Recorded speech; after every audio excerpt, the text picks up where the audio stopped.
This morning, as a trove of emails was released revealing that Trump had been with an Epstein victim at Epstein's house, that he was on Epstein's plane, that he knew about the sex-trafficked girls, Trump himself has gone into a public and private panic. Now, I'll get to the private part in just a moment, so stick around because you'll want to hear that.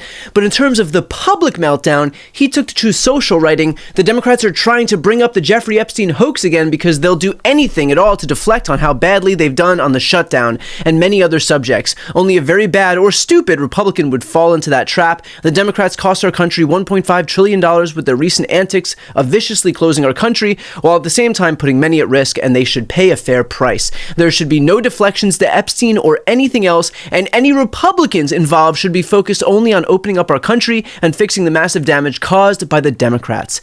Not to be outdone by himself, he followed that up with another post on Truth Social where he wrote, "In other words, the Democrats are using the Jeffrey Epstein hoax to try and deflect from their massive failures, in particular, their most recent one, the shutdown." Now, I will concede that the way the Democrats ended the shutdown was bad. I would have liked to see them continue on this shutdown to guarantee ACA subsidies get extended. But let's be clear here. The Democrats did not force Jeffrey Epstein to write emails to Ghislaine Maxwell 15 years ago that would incriminate Donald Trump. The Democrats did not engage in a 10-month cover-up of the very topic that they themselves swore up and down that they cared about most of all when they were on the campaign trail.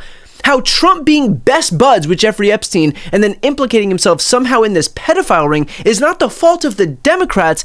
It sounds like the fault of Donald Trump. Also, if there's truly nothing to see here, if Trump truly did nothing wrong, if this is all truly just a ruse by the evil communist Marxist Democrats, then can someone explain to me why Donald Trump is also engaged in a private sprint to get any of those 4 Republicans who signed on to the discharge petition to remove their names?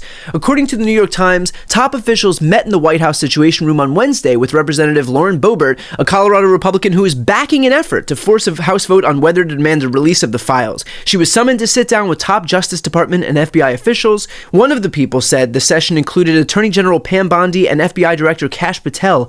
Carolyn Levitt, the White House press secretary, confirmed that the meeting had taken place, calling it an example of transparency and how administration officials are willing to sit down with members of Congress and address their concerns.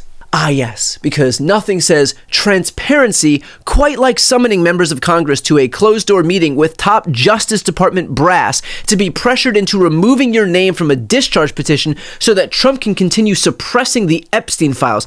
The definition of transparency. And that very hypocrisy on transparency was pointed out to Carolyn Levitt. But given your interest in transparency, Carolyn, why are White House officials then meeting with Representative Boebert in an effort to try and get her to not sign this petition calling for the release of the files? Doesn't it show transparency that members of the Trump administration are willing to brief members of Congress whenever they please? Doesn't that show our level of transparency? Doesn't that show the level of transparency when we are willing to sit down with members of Congress and address their concerns? That is that's a defining factor of transparency. Having discussions with members of Congress about various issues, and I'm not going to detail conversations that took place in the Situation Room in the press briefing room. Reagan. To answer Levitt's question, doesn't that show transparency? No. I'm sorry, but what the fuck are we doing here? Does it show transparency to try to get a member of Congress to remove their name to help you bury the files? No. That is the opposite of transparency. That is literal secrecy. I understand that we're in a world where words don't mean anything anymore, and up is down, and black is white, and left is right. But dear God, at this point, the Trump administration is just playing their supporters for absolute fools. Either they're morons or they think all of us are.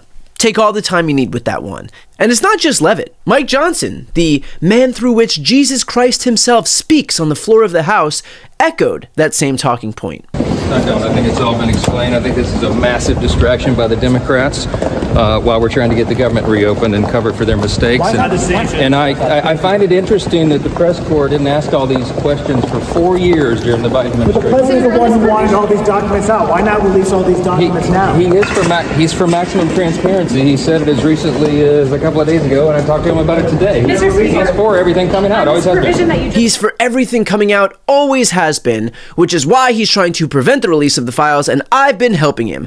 I mean, again, how stupid do these people think we are? Trump and Johnson are the two principal perpetrators of this cover-up. Johnson literally adjourned the House 2 months ago to prevent this discharge petition from being signed, and only after keeping Representative Adelita Grijalva out of the House for a staggering 50 days was he forced to swear her in today, where her first order of business was to do this. Just this morning, House Democrats released more emails showing that Trump knew more about Epstein's abuses than he previously acknowledged. It's past time for Congress to restore its role as a check and balance on this administration and fight for we, the American people. We need to fight for our immigrant communities and veterans. We need to stand up for our public schools, children, and educators. We need to respect tribal sovereignty in our environment. We need to stand up for LGBTQ plus rights, because that's what the American people expect us to do. Fight for them. That is why I will sign the discharge petition right now to release the Epstein files. But hey, I'm sure Trump is still proud of you, Mike, for delaying transparency about a notorious pedophile ring for 2 whole months. Just like Jesus would have wanted.